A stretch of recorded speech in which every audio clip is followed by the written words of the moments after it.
Bonjour, nous allons voir aujourd'hui comment dans Excel on peut réaliser un nuage de points avec plusieurs données. C'est-à-dire que là nous avons le tableau que je vous ai mis en exemple. Nous avons des canards par exemple, des pintades, des poulets, trois lots différents avec des données X, des données Y que l'on veut mettre en nuage de points mais avec trois couleurs différentes par exemple. Donc pour réaliser ce graphique là, dans un premier temps je clique hop là, sur toutes mes données. Je m'en vais dans Insertion. Dans Insertion, je réalise un nuage de points. Voilà.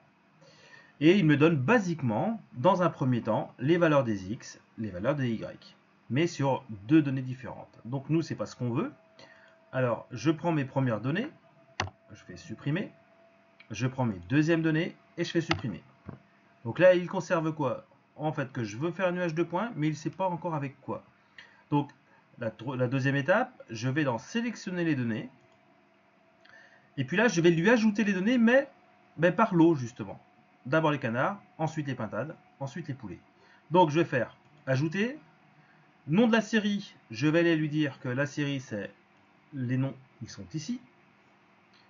Ensuite, il me demande la valeur des X, et bien je vais lui dire que ce sont ceux-ci. Et il me demande la valeur des Y. Donc là, de la même manière, je vais lui dire, voilà la valeur des Y.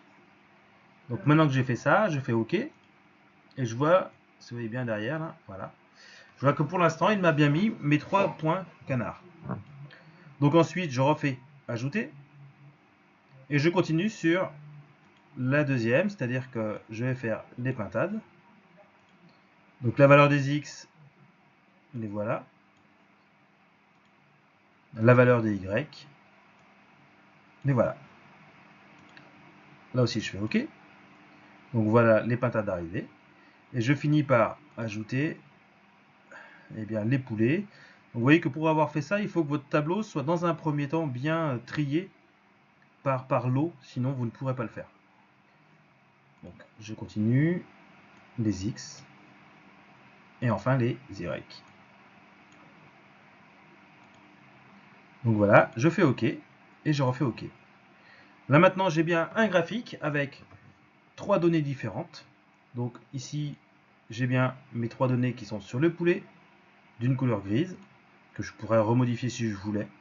Ensuite ici, j'ai bien les canards, et enfin ici, j'ai bien les pintades. Donc je retrouve mon graphique avec mes trois lots différents. Si je veux le rendre un peu plus agréable, je peux également ici lui dire rajoute-moi des étiquettes de données.